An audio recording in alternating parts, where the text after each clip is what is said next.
Só falando um pouquinho do Orson, nosso amigo de Matão, São Paulo, nascido em Mineiros do Tietê, também interior de São Paulo.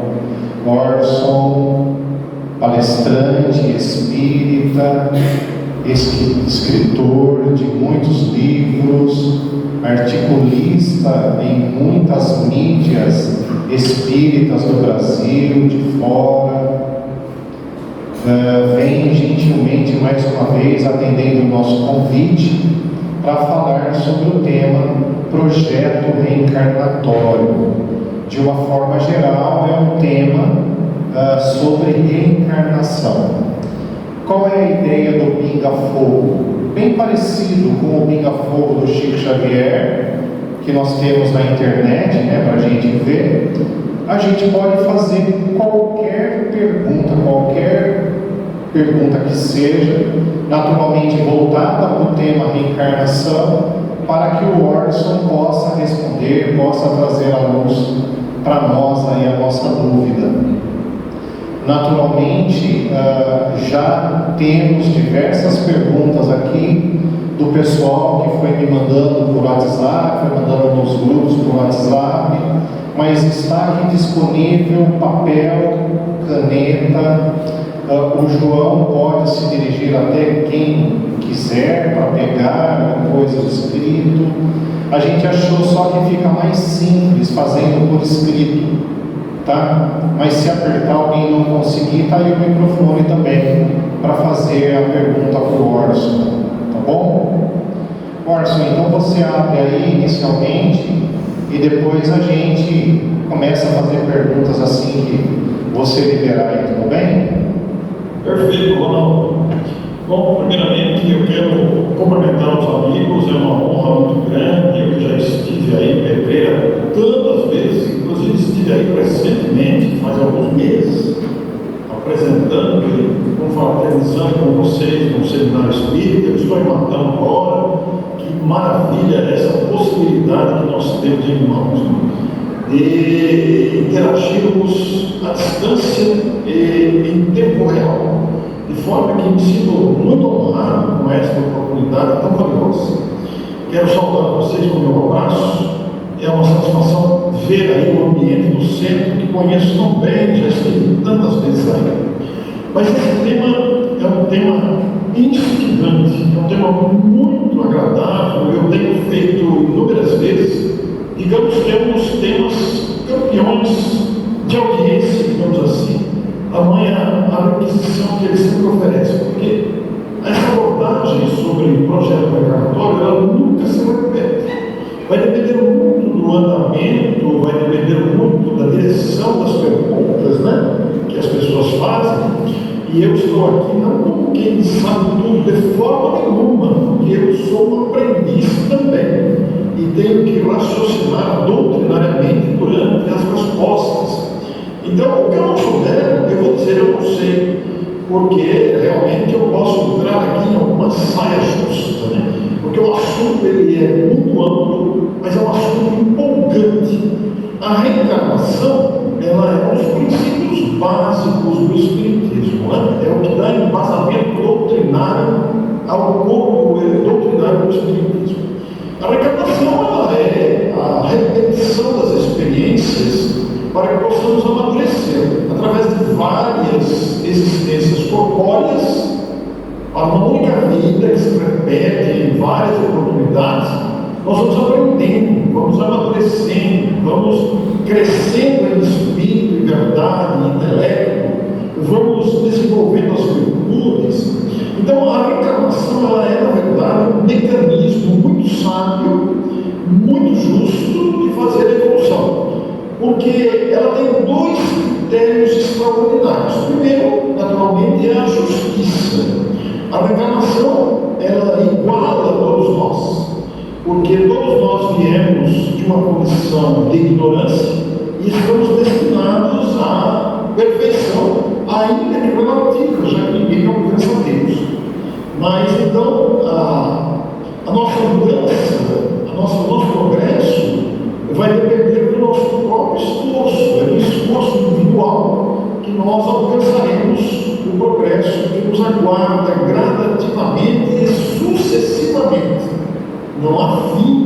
nesse aprendizado e nas tarefas.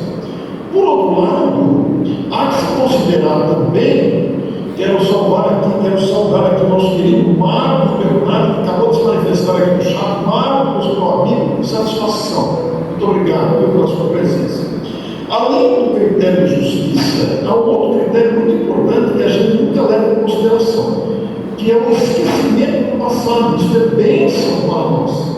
Porque se nos lembrássemos, nós não suportaríamos a carga emotiva, emocional dos nossos equívocos, traumas, amarguras do passado. Então Deus, na sua grandeza, determinou, através das suas leis, que nós renasceríamos com o esquecimento do passado. Embora conservando as tendências, os sentimentos, hábitos, embora conservando o nosso patrimônio cultural, emocional, psicológico, espiritual, mas beneficiados pelo esquecimento. É como se iniciássemos do ponto zero. No entanto, esse esquecimento ele é benéfico, porque ele nos ajuda a enfrentar os novos desafios sem estarmos presos a lembranças, embora possamos estar aprisionados e condicionados a vícios que se apresentam novamente, as tendências instintivas que temos. Então é um assunto extraordinário. Se todos nós que estamos aqui no planeta estamos reencarnados, todo dia reencarna a gente. Nascem centenas de milhares de pessoas por dia. E todo dia desencarna a gente, retornando ao mundo espiritual e fazendo uma autoavaliação do que fez, do que deixou de fazer, para então programar a próxima vinda ao planeta. Esta programação, ela é coordenada, ela é conduzida por mentores mais experientes, porque espíritos da nossa condição não têm condições de elaborar um próprio planejamento reencarnatório. Falta-nos ainda maturidade, falta-nos competência. Então nós somos auxiliados por espíritos mais amadurecidos que fazem sugestões para nós superarmos determinados traumas, prepararmos algumas faltas. Eles orientam nessa direção. E nós programamos a nossa próxima existência. Foi o que aconteceu com todos nós antes de virmos ao planeta. Agora, essa programação, ela leva em conta as nossas bagagens culturais, emocionais, psicológicas, espirituais e morais, é claro. Leva em conta também as nossas habilidades, as nossas conquistas e também os nossos fracassos, os nossos equívocos, os vínculos que mantemos com outros espíritos. Isso é muito importante, fundamental. Então, a época em que nascemos, o sexo que estamos, o lugar em que nascemos, os pais que tivemos, com quem nos casamos, os filhos, a profissão, a religião, foram planejados. Todavia, há um detalhe importante nisso, que não pode ser esquecido. Apesar de planejados, não significa que tenhamos seguido o planejamento. Você tem um projeto, não necessariamente você segue ele, porque você somos dotados da liberdade de escolha. Essa liberdade de escolha faz com que a gente altere o planejamento original, porque a gente não se lembra. Existe um encaminhamento, mas ele não é estático, ele é dinâmico, ele é elástico. Então nós vamos, com a nossa liberdade, alterando para melhor ou para pior, a depender da nossa maturidade, da nossa vontade de acertar ou das nossas deviandades. Então o projeto reencarnatório é um assunto empolgante em função de todos os detalhes que abarca. Eu vou dar dois exemplos desses dias apenas para fomentar a participação de vocês. Gostaria que imensamente que fizessem perguntas. Repito aqui que eu não sei tudo, claro que não, eu sou um aprendiz, tenho que raciocinar durante a resposta. E aquilo que eu não souber responder, eu vou dizer, não sei. Nós estamos aprendendo. Essa é uma forma interativa de estudar, uma forma dinâmica de tornar a abordagem mais atraente. Eu poderia falar aqui uma hora e meia sobre o assunto. É mais fácil falar. Mas a interação ela é esse,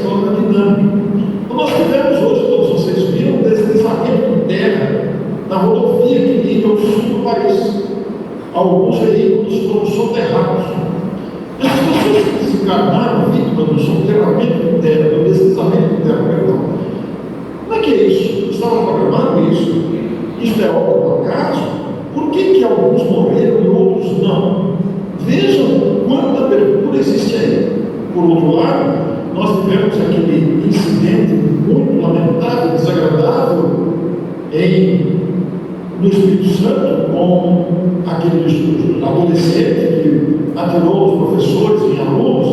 Isso estava programado? São perguntas que nós podemos fazer, são perguntas que dizem respeito ao planejamento reencarnatório, porque a gente não pode generalizar. Nós não podemos cair na leviandade de dizer que tudo estava programado, porque nós temos liberdade de agir ou não.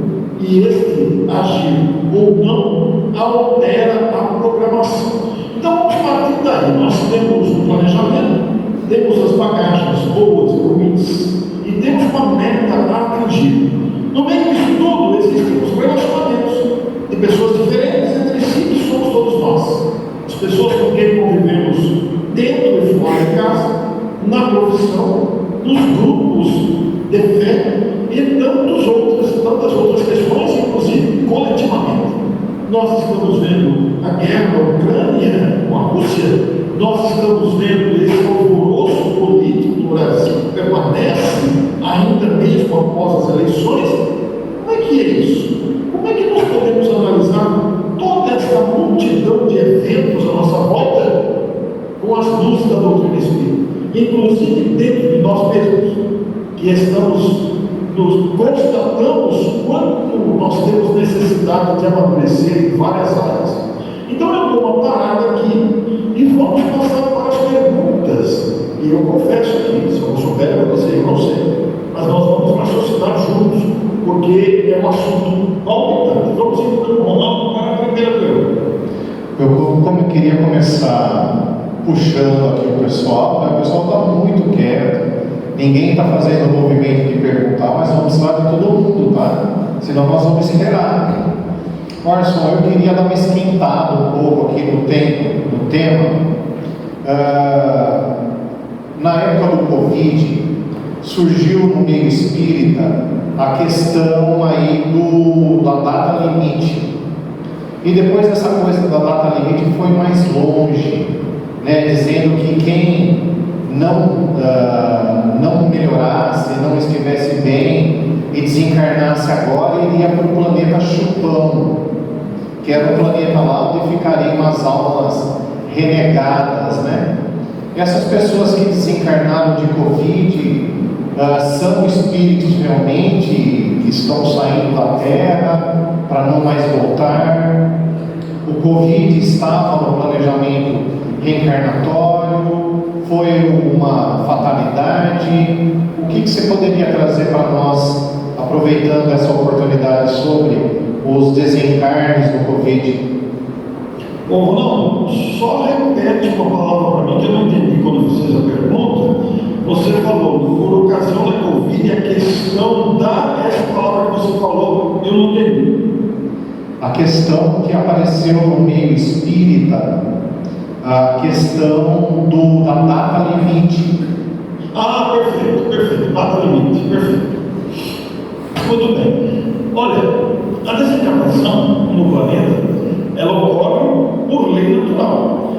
Morrer, desencarnar, na linguagem espírita, é um fenômeno biológico absolutamente natural. Nós não somos o corpo, nós estamos no corpo temporariamente.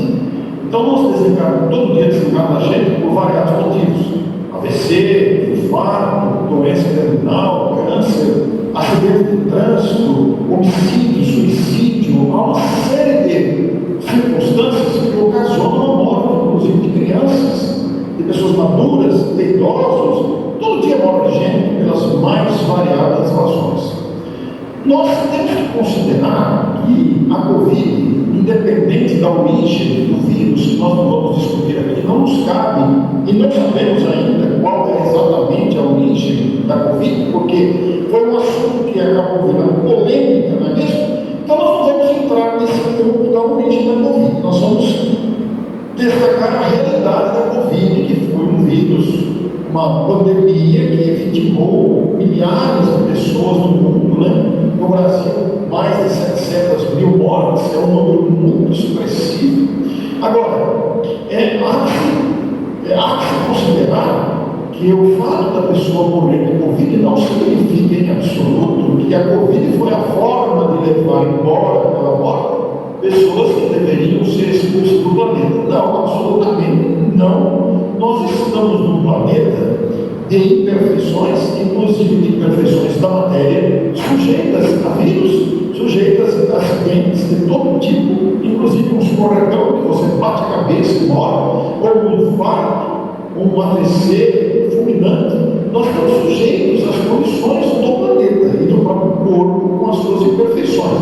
Entre esses fatores que estamos sujeitos estão as doenças, entre elas os vírus, porque não se morre só de Covid em contaminação, morre-se também de pneumonia, morre-se de outras causas ocasionadas por fatores que afetam a saúde e o equilíbrio do corpo.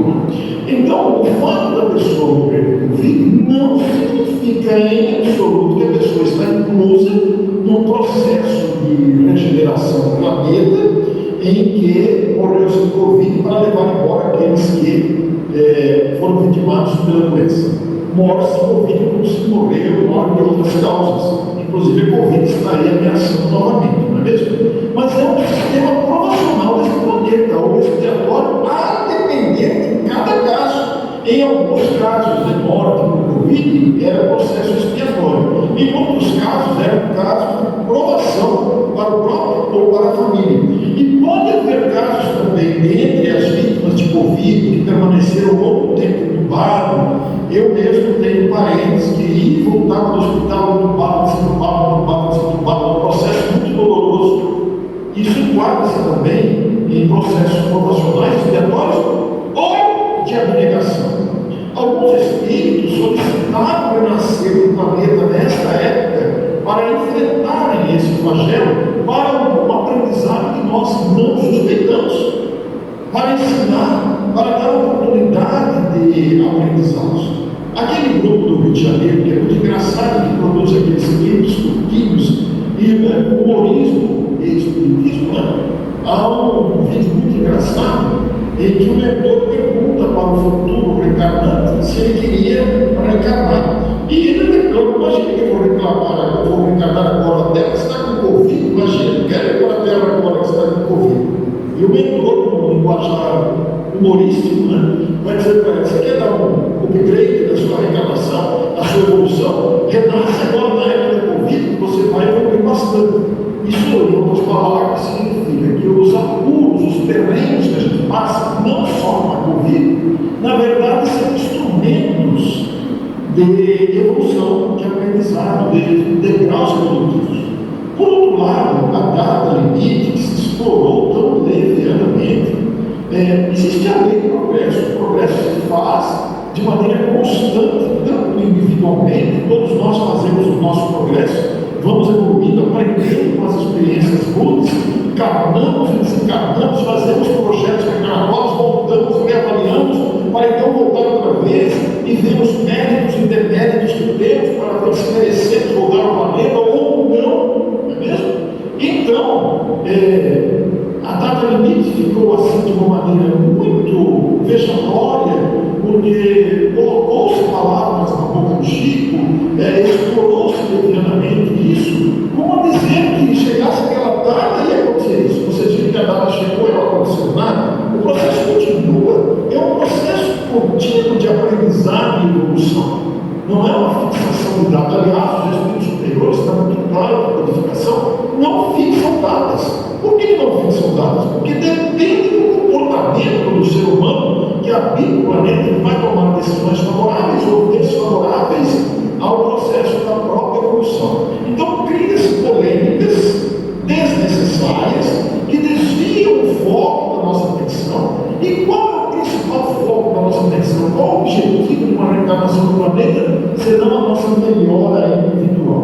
Então, essas questões não devem merecer nossa atenção no sentido de fazer com que fiquemos ocupados com essas preocupações, ou preocupados com essas preocupações. O que é importante para nós é nos pautarmos corretamente, respeitarmos a vida, nos respeitarmos o próximo, que aí sim estaremos em situação de paz interior para retornar, merecer retornar ao planeta. Porque tem muita gente que está abusando do livre-arbítrio, está abusando de cargos, está abusando de patrimônios e que perderão o direito de retornar ao planeta. É muito simples isso. A Covid é apenas um instrumento de morrer, todos vamos morrer. De um jeito ou de outro, nós todos voltaremos. Nós não somos daqui, nós estamos aqui. A Covid faz parte desse processo do planeta ainda de provas e expiações.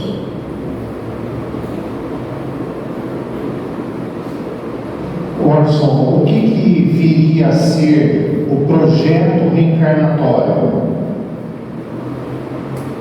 O que vem a ser o projeto reencarnatório? Isso. O projeto reencarnatório, como o próprio nome diz, projeto é uma palavra que a gente lembra de projeto de engenheiro, né? A gente lembra de projeto de engenharia, vai construir um sobrado, vai construir uma casa. Então nós lembramos do engenheiro, do arquiteto, que fazem a programação da construção. Mas a palavra projeto cabe em outras circunstâncias, cabe numa festa de casamento, numa formatura, numa viagem. Um projeto é um projeto. Eu estou um projeto agora que eu faço um livro. Então o projeto cabe em várias circunstâncias. Se você coloca a palavra reencarnatório na frente, projeto reencarnatório, isso significa planejamento de reencarnação. E o planejamento de reencarnação leva em conta vários fatores. Eu citei alguns aqui. As nossas bagagens morais, intelectuais, emocionais, psicológicas, culturais, espirituais, e leva em conta os nossos méritos e deméritos também, as nossas necessidades de aprendizado, os relacionamentos e as tendências que temos, as antipatias e simpatias que mantemos com outros espíritos. Então, planeja-se dar-se um estudo sobre a bagagem do espírito. Os nossos mentores são capacitados para isso. Eles analisam as nossas últimas existências, nem sempre temos acesso a essa informação. Eles têm. Então, eles analisam que são mais amadurecidos, não são privilegiados, são mais amadurecidos. Então, eles propõem uma reencarnação em tais condições. Nós podemos reclamar, eu não quero passar por isso. Essa nossa negativa pode ser aceita ou não, porque existem reencarnações compulsórias também. E nós podemos solicitar algo. Olha, eu gostaria de nascer em tal cidade, eu gostaria de casar com fulana. Então, essa nossa solicitação ela pode ser aceita ou recusada. Então, as circunstâncias são muito variadas. Nós, espíritos em condições de diálogo razoável, sentamos-nos frente a frente com os nossos mentores e fazemos um estudo da nossa trajetória. Vamos supor, por exemplo, que eu tenha um vício na bebida. Eu fui bêbado na última encarnação. Então eu quero livrar-me do vício. Até porque o vício foi tão intenso que o espírito está impregnado de algo, está impregnado daquela tendência de vício de beber. Então nós planejamos uma circunstância em que eu deixarei voltar para libertar do vício. Possivelmente nós vamos planejar um fígado em ruínas, prejudicado pelo vício anterior. Então a gente nasce com o problema do fígado, qualquer gestão de álcool já causa um problema enorme. A pergunta é, nós vamos resistir à tendência da bebida, ou o vício do cigarro, ou a dependência sexual vexatória e coisa do tipo? Então nós vamos adentrar na reencarnação com aquele propósito, libertar do vício. Mas se vamos resistir ou não vai depender da nossa força de vontade. Nós vamos ter assistência intensa dos espíritos, mas o primeiro passo é nosso, decisão nossa. Eu falei de um vício, mas vamos supor que nós tenhamos um vício de falar muitos palavrões. Eu passei a vida falando palavrões, um dia eu chego no hospital e xinguei muita gente, falava palavrão, não direito. O que eu posso fazer para me libertar desse vício de falar palavrões? Então os espíritos podem sugerir: que tal uma dificuldade no falar? Que tal uma dificuldade de pronunciar palavras? talvez uma gagueira, talvez a mudez. Nós podemos nascer em condições assim para nos libertarmos desse vício. Mas não é só isso. Digamos que eu quero me desenvolver na arte de tocar piano. Eu gostaria, eu tive a oportunidade, eu gostaria de tocar piano. Eu quero planejar uma reencarnação para aprender a tocar piano. Então, o planejamento pode prever essa circunstância. Você nasceu numa família de músicos, ou o seu patrão tem um piano em casa, e as circunstâncias levam você a isso. É muito marcante, interessante, as coisas vão acontecendo, vão ser direcionados. Mas é um processo muito dinâmico, né? E é sempre para o nosso bem. Por exemplo, ninguém nasce com o planejamento de roubar, de matar, seja aborto, homicídio, suicídio. Ninguém nasce com esse planejamento. O planejamento é sempre para o nosso bem, sempre para o nosso progresso. A decisão do suicídio, a decisão do homicídio, a decisão do latrocínio, a decisão do roubo, da corrupção, da manipulação, dos bastidores, da maledicência, essa decisão é sempre nossa. Porque o planejamento é feito para o nosso progresso, para o nosso aperfeiçoamento. Mas chegamos aqui, estamos esquecidos do planejamento, estamos esquecidos de nós mesmos e podemos ser seduzidos pelas paixões variadas. Então, tudo isso entra na questão. E aí, por isso que vemos o quanto é importante o conhecimento da moralidade, o esforço pela moralidade. Eu não posso dizer que o conhecimento só do espiritismo, porque as outras religiões também têm o seu fundamental papel educativo na área moral. Mas vamos falar de nossos espíritas.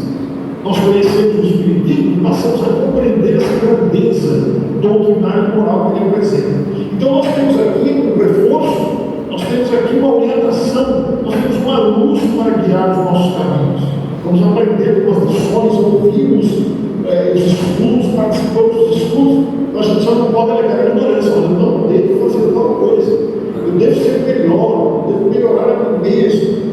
Então o espiritismo é um papel fundamental, por isso a gente deve perseverar, a gente deve ser constante, participar das palestras, participar dos estudos, ser presença nesse esforço, porque o melhor, o mais beneficiado somos nós mesmos.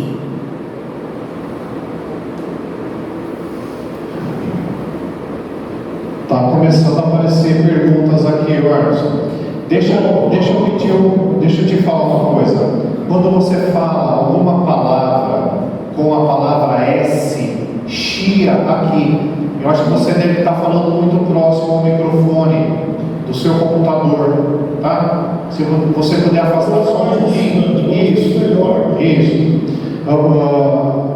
No projeto reencarnatório, a gente escolhe sogra também? Escolhe quem? Sogra? É. Tô brincando. Esqueci que está ao vivo, cara. Está passando no YouTube. Olha, o planejamento reencarnatório, ele leva em conta as relações que nós temos uns com os outros. Então, o que acontece com a família é que a família reúne espíritos afins e nem tão afins.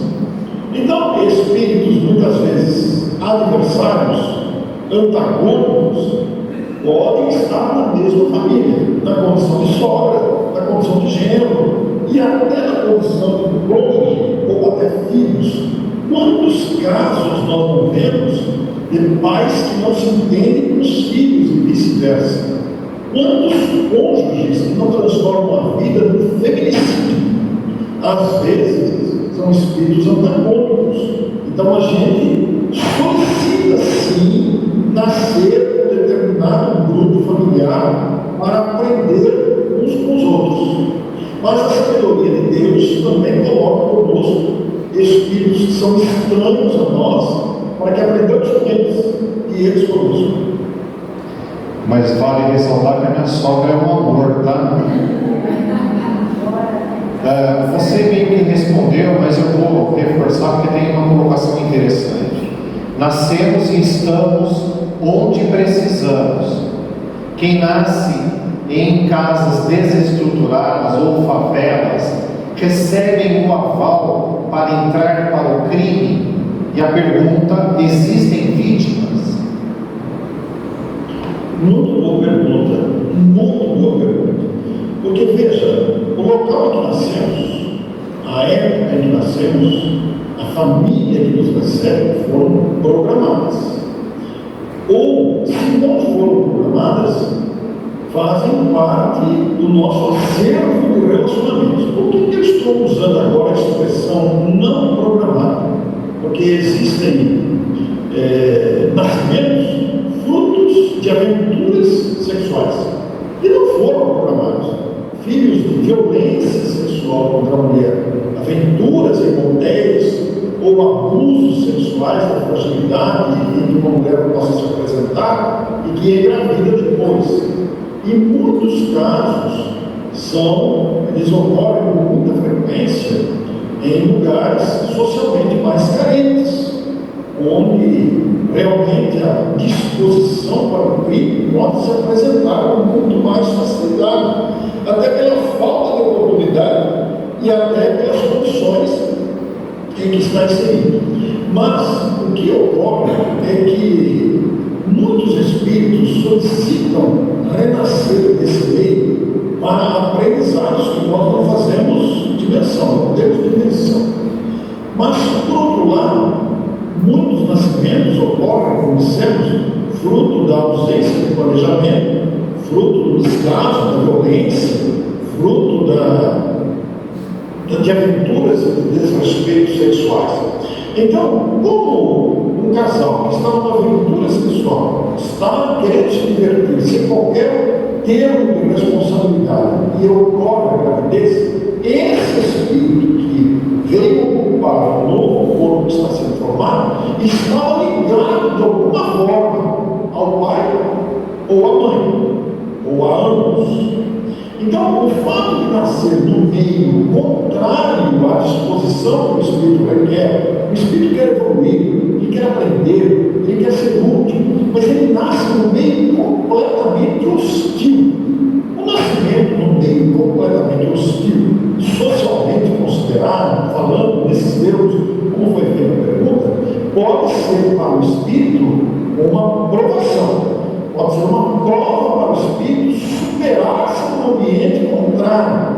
Alguém, por exemplo, que abusou das oportunidades, abusou dos cargos, abusou dos títulos, abusou da autoridade, do poder, poderá nascer no meio completamente antagônico àquilo que ele estava acostumado, para valorizar a vida que ele não soube respeitar. Por outro lado, pode ser um quadro expiatório também, de consequências do mau uso do livre-arbítrio, em que, desrespeitando famílias inteiras, desrespeitando pessoas, abusando todo tipo de abuso, ele pode colher como consequência nascer no meio completamente hostil também. E existe o terceiro quadro, que é uma abnegação. Espíritos bastante maduros solicitam nascer desses meios adversos para serem a luz que vai ajudar aquelas pessoas que estão nesses meios adversos.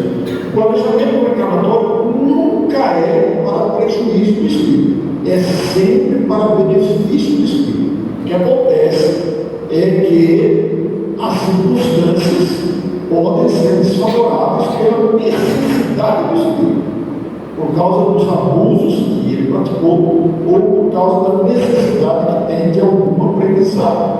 Você imagina os abusos que ocorrem na atualidade por mau uso do livre-arbítrio, por pessoas que poderiam fazer o bem e não fazem, e abusam da autoridade, abusam do poder, renascerão em condições adversas para respeitarem o que estão se respeitando agora.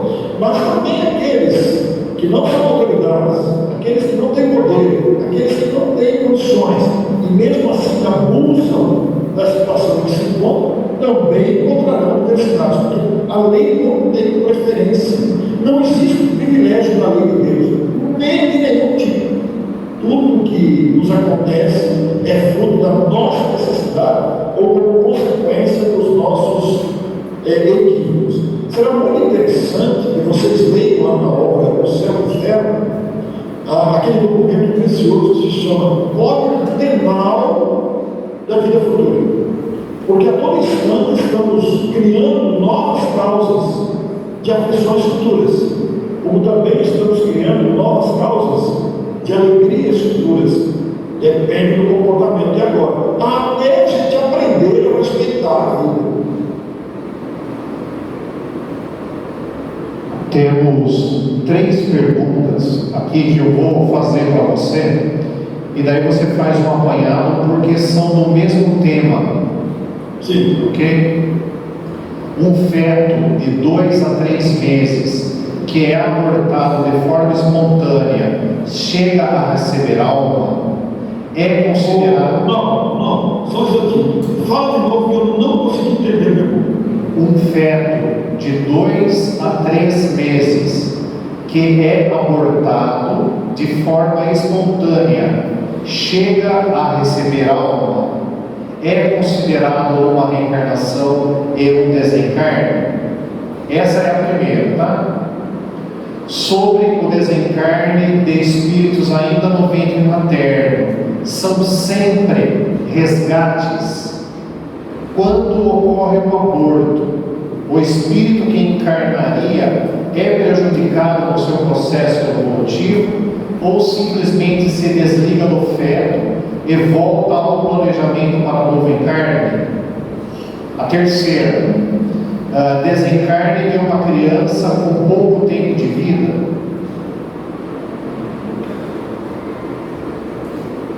Essa do desencarne da criança, fala de novo essa última que você falou. Desencarne de uma criança com pouco tempo de vida. É só isso, Sim. Perfeito. É muito bom que surjam perguntas assim. Essas perguntas são muito úteis, porque elas trazem a oportunidade da gente fazer uma apanhada. Eu vou fazer uma apanhada aí, aproveitando as 3 perguntas relacionadas da mesma forma, né? Ninguém nasceu para abortar. As mulheres, nas gestações, são procriadoras de Deus. Elas têm essa missão de gerar vidas do próprio ventre. É a oportunidade de entrada na reencarnação, em que os espíritos desejosos de progredir, de aprender, de continuar a evolução, valem-se de um novo corpo que é gerado pela união masculina e feminina e gera um novo corpo. As situações de aborto, elas decorrem de várias situações. O aborto provocado é sempre lamentável, porque é um crime sobre as leis humanas e sobre as leis de Deus, porque ninguém veio para matar, ainda que fruto de violência sexual, ainda que fruto de fetos disformes. A gestação, se os médicos considerarem que não há risco para a mãe, deve ser mantida a gestação. Os médicos decidirão se é necessário ou não o aborto. São raríssimos os casos de perigo para a mãe mesmo. Mas, enfim, então o aborto provocado é crime. E os responsáveis responderão por isso. Seja o médico, seja a parteira, seja os pais, sejam os que sugeriram ou pagaram. E a vítima do aborto provocado também, mas sofre as consequências por razões provacionais, expiatórias, que nos escapam ao conhecimento completo. Nós podemos generalizar, mas escapam ao conhecimento completo porque nós não temos acesso ao histórico do espírito envolvido. Todavia, nos casos de aborto espontâneo, como foi dito na pergunta, há várias razões também. Existem questões físicas da própria gestação, do próprio organismo feminino, que não permite que a gestação vá adiante, e isso se deve normalmente a alguma necessidade da mãe, da gestante, em quadros provacionais, expiatórios também, não é mesmo? Nós não podemos generalizar, dizer, de forma nenhuma, ser leviano dizer isso, dizer que toda mulher que aborta espontaneamente, quer ter um filho agora, foi alguém que abortou filhos no passado. Não necessariamente. Não podemos fazer essa afirmação, é leviana essa afirmação. A frustração de uma gestação, no começo, ela decorre de vários fatores, inclusive fatores físicos, ambientais, da saúde da gestante. Há vários fatores. Mas também pode ocorrer uma decisão do espírito reencarnado que recusa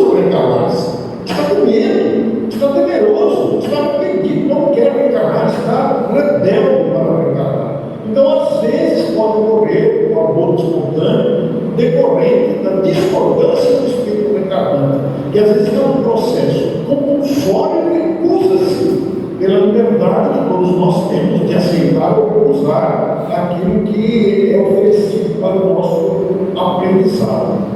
A vida existe desde a concepção. A vida existe desde a concepção.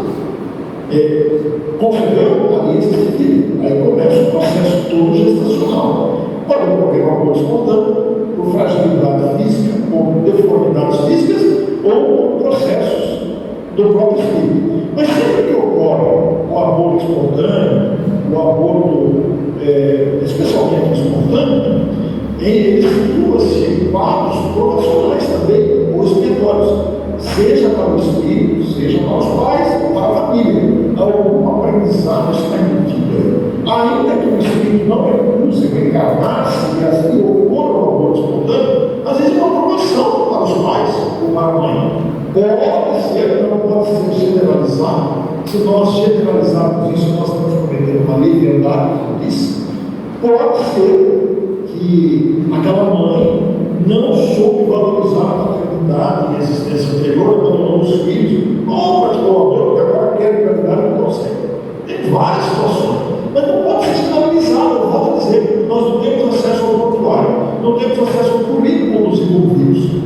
Então, ocorre isso, né? Então, o aborto espontâneo, o aborto provocado, se permanecer alguma dúvida, nós podemos acrescentar. E as crianças morrem cedo, é a terceira pergunta, né? Todo dia morre criança também. As crianças que desencarnam em tenra idade também se prendem a várias causas. Pode ser um quadro proporcional para os pais, para o espírito que deseja ter a sua vida e morre cedo prematuramente, talvez complemento de uma vida anterior, que ele suicidou-se, por exemplo, mas também não podemos generalizar para não cometer leviandades e provação para os pais. Mas também ocorre, até com uma certa frequência, a abnegação. E são espíritos de alta moralidade que solicitam passar por essa situação para despertar alguém da família. Pela comoção que a morte de uma criança provoca, esta morte, essa comoção provocada pela morte da criança, pode despertar o pai, a mãe, de algum sentimento, um apego, de alguma, para o desenvolvimento de algumas virtudes. Nós conhecemos um caso muito interessante, relatado pela literatura espírita, de um casal que só pensava em viajar. Eles eram muito ricos e só viajavam. Não queriam saber de nada, não se interessavam por nenhum tipo de ajuda a ninguém, não se interessavam em atenuar a miséria, a pobreza, a dificuldade, só queriam saber de passear. Não queriam ter filhos, porque a vida deles, segundo eles, era para ser desfrutada. Só viajavam no mundo. Mas um belo dia, a mulher engravidou. Apesar da contrariedade, aceitaram a gravidez, nasceu a criança, e eles ficaram simplesmente apaixonados pela criança. Um menino lindo que se desenvolveu, cresceu, uma criatura dócil, uma criatura que encantou o casal e completou a felicidade deles, porque eles tinham tudo o que eles queriam, e ainda a vida deles foi completada com o nascimento dessa criança. Aos 7 anos, uma leucemia, apesar de todos os esforços do casal para salvar a criança, visitaram especialistas em várias universidades médicas do mundo, procuraram todos os recursos, os maiores especialistas no assunto, mas não conseguiram salvar a criança. Foi um desespero tal para aquele casal, a morte desse filho. Mas esse filho era um espírito muito adiantado, era um espírito muito moralizado. Ele renasceu com esse objetivo, despertar os pais para a necessidade de praticar alguma ajuda aos necessitados. Não se interessou em fundar uma fundação de auxílio de estudos para a leucemia. Foi preciso que o filho passasse por essa situação e despertasse os pais. Veja, são muitas situações que estão na morte de uma criança. Às vezes são quadros promocionais para o espírito, às vezes são quadros expiatórios para o espírito e às vezes para os pais, que aceitam muitas vezes, sabendo de antecedência, com planejamento reencarnatório, que isso vai acontecer, em que eles passam por essa situação, para alguma necessidade que nós nem imaginamos. Ao currículo, nós não temos acesso ao planejamento, nós temos que ir estudando as circunstâncias para não cometer a leviandade da precipitação da informação. Por isso que nós, espíritas, devemos ter a preocupação de querer resolver tudo, é isso, tudo. Nós não sabemos, nós não temos acesso, nós não podemos fechar a questão, nós não temos acesso. Nós fazemos especulações com o conhecimento que temos, mas não podemos fechar questões sabendo que não temos acesso. Por que determinada criatura passa por isso? Por que determinado fato aconteceu? Nós não temos acesso às informações. Nós somos criaturas amorosamente conduzidas para cumprir o nosso papel de progresso. Quando retornarmos ao mundo espiritual, teremos muitas surpresas e vamos novamente reavaliar o que vivemos agora para planejar a próxima encarnação. Esse processo é contínuo.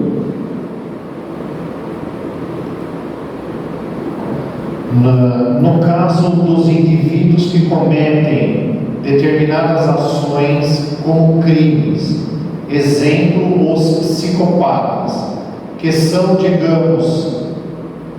diagnosticados como doentes mentais, acometido de males cerebrais físicos, esses espíritos receberam esse planejamento ou há uma quantia de responsabilidade atribuída ao indivíduo, podendo ser atribuído ao livre-arbítrio? A vítima do criminoso planeja essa condição para o desencarne? Muito boa pergunta, excelente pergunta, parabéns que fez. Olha, nenhum de nós, nem absoluto, nenhum de nós nasce para praticar crimes, para prejudicar o próximo. Lesar o próximo, ou lesar nós mesmos, ou a prática de crimes, corrupção. E crime não é só crime de morte, existem muitos tipos de crimes. Então, isso é decisão do livre-arbítrio, é decisão nossa. Agora, há detalhes. Existem pessoas desequilibradas emocionalmente, intelectualmente, doentes mentais. Aí cabe a medicina, é o desafio da psiquiatria, é o desafio da psicologia, é o desafio da medicina, cuidar de pessoas que vêm ao planeta com dificuldades. Normalmente, essas dificuldades são decorrentes de abusos do passado. A prática de crimes por pessoas desequilibradas tem o mesmo peso, obviamente, de pessoas que calculam o crime. Porque o crime, seja ele qual for o crime, existe um crime planejado, que a pessoa planeja determinada ação criminosa, não necessariamente de morte, não é mesmo? Mas a pessoa planeja uma ação criminosa. E existem também os crimes decorrentes de forte emoção, numa reação que você não tem controle. Qual seria a nossa reação diante de alguém que pega de surpresa e te agride? Será que nós não reagiríamos também nessa reação se ocorrer a morte da pessoa que nos agrediu? Qual é a nossa responsabilidade? Então existe diferença entre a responsabilidade de um crime planejado, de um crime arquitetado no intelecto e de um crime decorrente de doenças mentais ou de desequilíbrios emocionais. Nós estamos num planeta onde a maioria de nós somos, de uma certa forma, de alguma forma, somos doentes de alguma forma. Se não somos doentes aparentes, se não somos doentes que demonstram isso no comportamento, trazemos dentro de nós outro tipo de doença, como rancor, raiva, ciúme, inveja, e não deixa de ser doença também, como o egoísmo feroz, e todo tipo de desequilíbrio moral que ainda trazemos. Mas quando isso materializa essa ação agressiva, fere pessoas, mata pessoas, etc., não veio planejado por isso. De forma nenhuma, ninguém veio planejado para matar. Ninguém veio planejado para promover uma grande social. Não. E isso é fruto do livre-arbítrio. Cada um de nós vai responder pelas ações que praticou. É claro que o peso de responsabilidade é muito menor. Se você se comparar aqui no planeta mesmo com o selvagem, nós temos índios no planeta, mas que não são mais selvagens, são chamados índios civilizados, eles já se vestem, eles participam da vida, mas vamos supor que nós encontrássemos um selvagem que nos revelasse: olha, a responsabilidade de um selvagem que degola, que nos degola pessoas, não é a mesma de alguém que planejadamente organiza isso. É fácil pensar nisso. Se o pitbull ataca uma pessoa e mata a pessoa, o pitbull não tem culpa. A culpa é do dono que compreendeu o pitbull. Então, há de se considerar todos esses aspectos. Porque o planeta ele tem uma diversidade muito grande de espíritos. Espíritos das mais diversas condições morais, intelectuais, emocionais, psicológicas, algumas bem desequilibradas, que ocasionam todo tipo de angústia, um tipo de situação difícil, agressiva, gerando também reações e comportamentos diferenciados. Então, os criminosos não foram planejados para crime.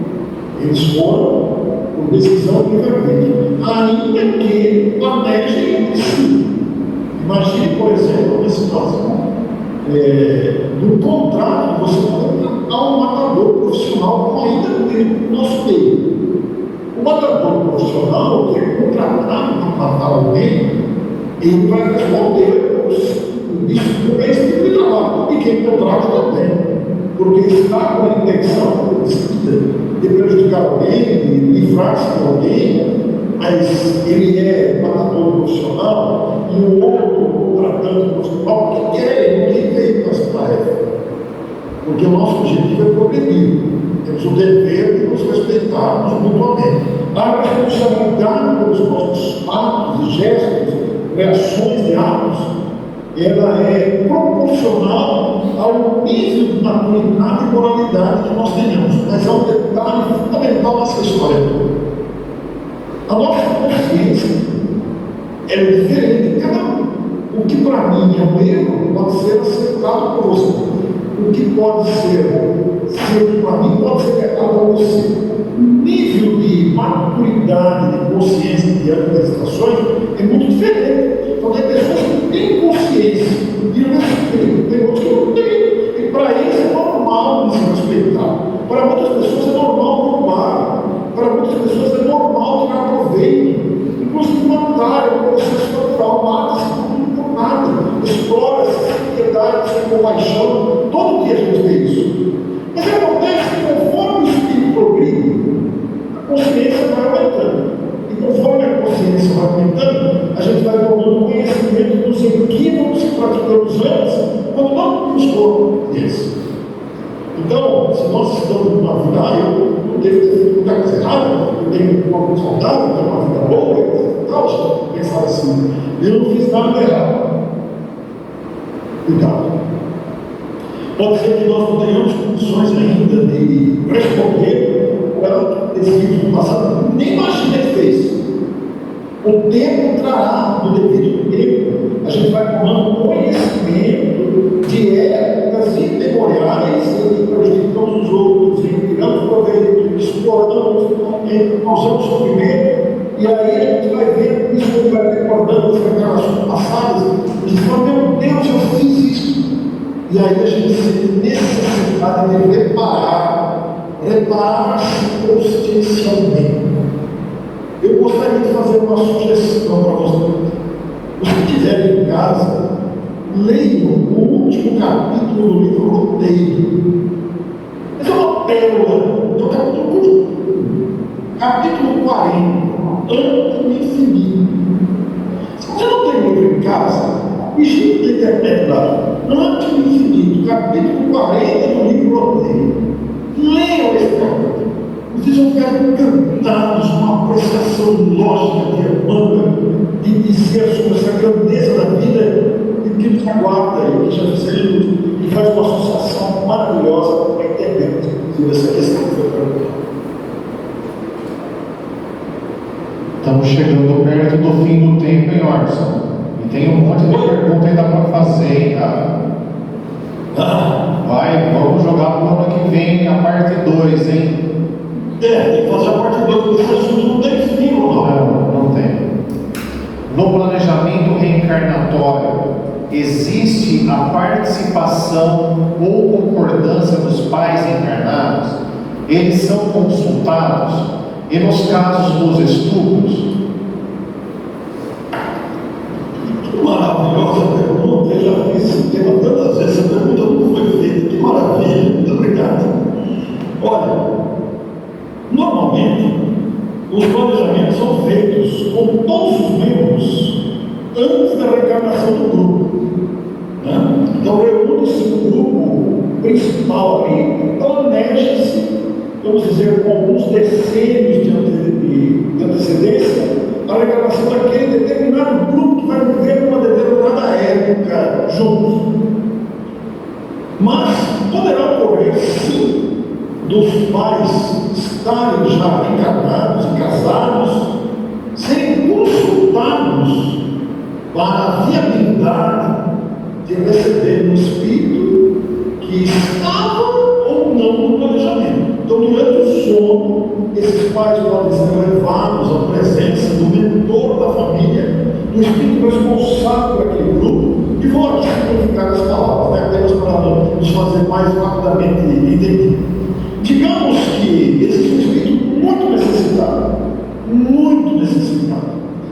e ele é tão necessitado que ele está completamente afastado do seu grupo familiar. Mas ele precisa reencarnar. O seu grupo familiar está num processo de obsessão, de doença. O seu grupo familiar está, digamos, nas trevas, o grupo inteiro, todos necessitados de reencarnar. Mas esse foi o primeiro que conseguiu respirar e se recuperar para reencarnar novamente.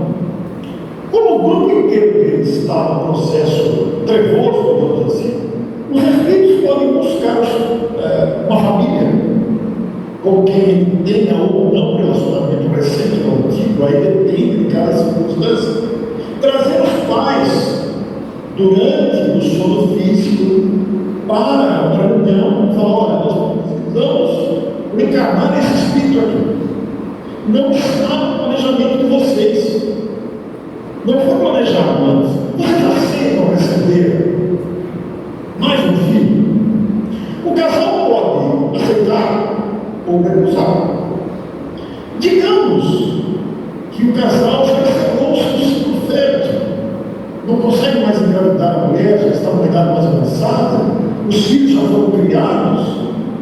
Os espíritos podem promover a reencarnação da criança através de uma outra mãe, em circunstância muito difícil, e criar um mecanismo para que essa criança venha parar na casa do casal e ser adotada, por exemplo. Isso também pode acontecer.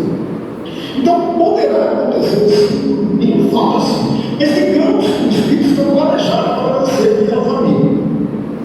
E não deu certo por razões variadas. Então, os espíritos podem chamar os pais que já estão encarnados, dialogar com eles: olha, esse filho de vocês, ele se recusa a reencarnar, ele não quer reencarnar, nós fizemos de tudo, ele não quer ir. Quem sabe vocês me convencem?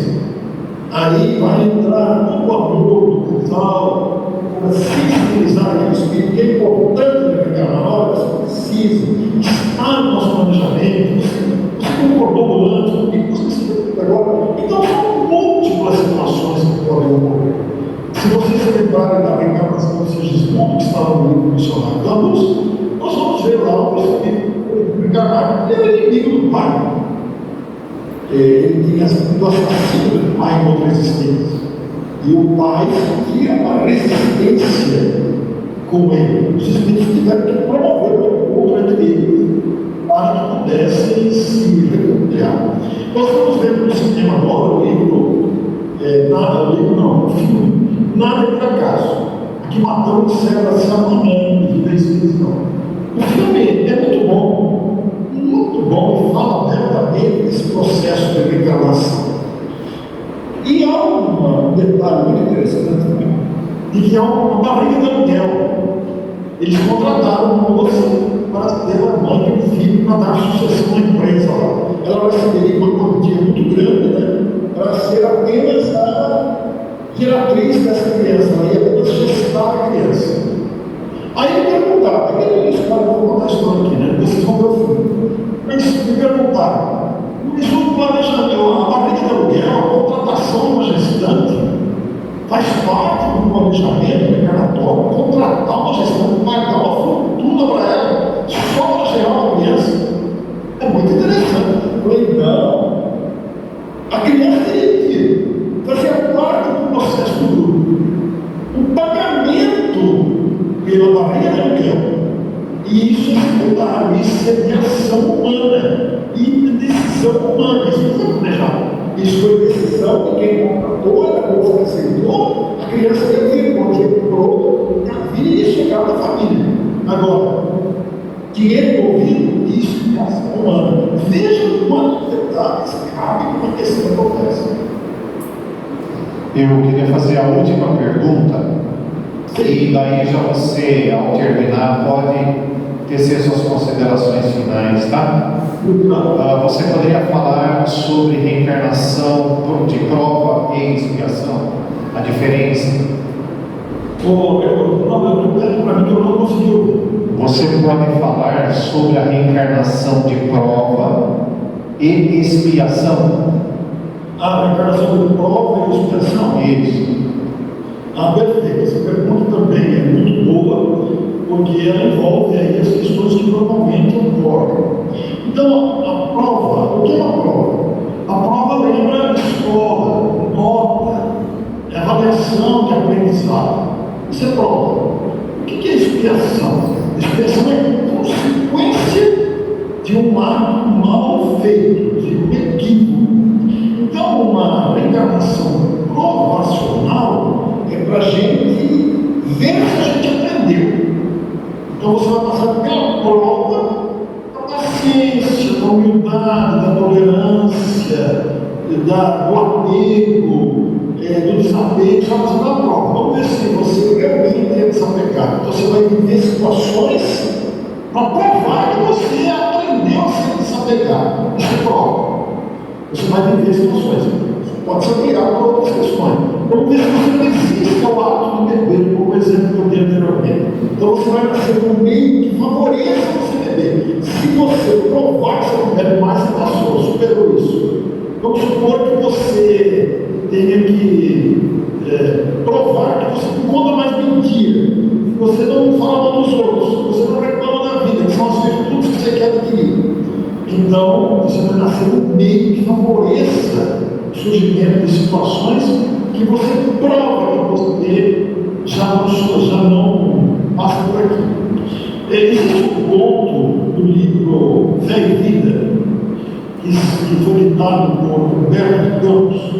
Esse conto foi originariamente publicado no livro Contos e Contos, se eu não estiver enganado, e vai contar a história de uma personagem. Eu até estou procurando aqui o nome dela que está agora.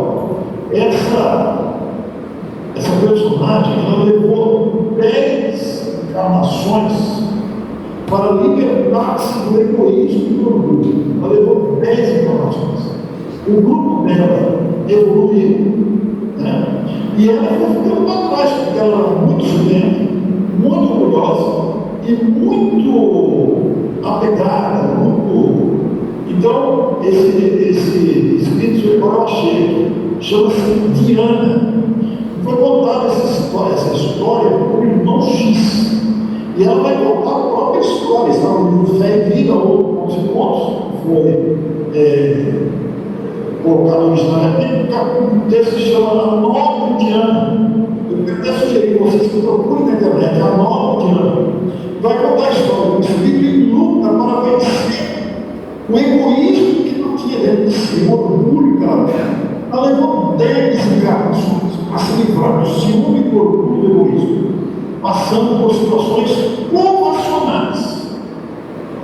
Agora, mais são consequências. Se eu tenho um tico na cabeça, qual é a consequência? eu lesei o sistema. Possivelmente, não é regra, porque existem outros mecanismos também, mas possivelmente eu vou nascer com problemas mentais. Se eu tomei veneno, eu prejudiquei o sistema aqui da pessoa e vou nascer com problemas digestivos. É consequência. A expiação é consequência dos fatos. A prova é para você demonstrar que você já superou determinada mazela moral. Então a prova você evolui. Na expiação você sofre a consequência. Mas não adianta só a expiação, né? Porque nós vamos aprender no livro Céu e Inferno que o Espírito tem a fase do arrependimento, se arrepende, depois ele colhe a consequência, o sofrimento que ele fez sofrer, que vai curtir no próprio ser o sofrimento que ele ocasionou. Depois a terceira, que é a reparação do mal que ele fez. Então nós vamos aprender lá com isso. E nós vamos ter que reparar cada ação exígua. Então você imagina uma pessoa que prejudica milhares de pessoas, ela vai ter que se preparar principalmente com cada um. O Espírito Jerônimo Mendonça, que vocês conhecem, que ficou numa cama ortopédica por quase 50 anos, ele vai dizer no final do livro Laços da Verdade, que ele vai contar comigo o tetraplégico numa cama ortopédica. E vai dizer que ele foi muito devasto numa determinada existência e que ele gostava de explorar mulheres amigas. E quando as mulheres não concordavam com as insinuações investidas dele, ele arrancava o coração delas a sangue frio, com um facão, uma faca na hora. Se elas não cedessem, ele destruiu muitos casamentos, destruiu muitas famílias com as suas ações lesivas. E muitos espíritos ficaram com ódio dele. Por causa do ódio, muitos desses espíritos foram viver pelas trevas. Por causa do ódio, ele tentaram por ele. O que ele teve que fazer? Ele vai confessar a mim. Ele teve que estar recuperando ainda. Faltam alguns. Ele tem que recuperar esses espíritos que estão em grande sofrimento por causa do ódio que tentaram contra ele. Coube a ele preparar-se conscientemente por cada um. E ele diz no livro: faltam alguns ainda. Então nós vamos responder por cada ação lesiva. Isso é expiação. Então vamos para as suas considerações finais, brother. Muito bem. Primeiro nós queremos agradecer a vocês por essa oportunidade maravilhosa. Esse é um assunto que me empolga soberanamente, porque a gente não tem respostas prontas, a gente tem que raciocinar com cada um dos temas que são apresentados e abre um leque e mostra o quanto nós temos que aprender ainda. Quanta necessidade nós temos de meditar sobre essas questões tão curiosas. Então, eu quero sugerir a vocês que procurem lá no Livro dos Espíritos para se integrarem com mais proveito das questões 222, em que Allan Kardec fala sobre considerações sobre a pluralidade das existências. E na 258 e seguintes, nós temos a escolha das provas. Aí a gente vai ter maior compreensão do que a gente passa por determinadas situações. A gente reclama, a gente acha ruim, depois a gente mesmo porque sentiu necessidade. Esse é o grande segredo da questão. Eu abraço a vocês, tenho muita gratidão, muito obrigado por esses, para mim, muito feliz.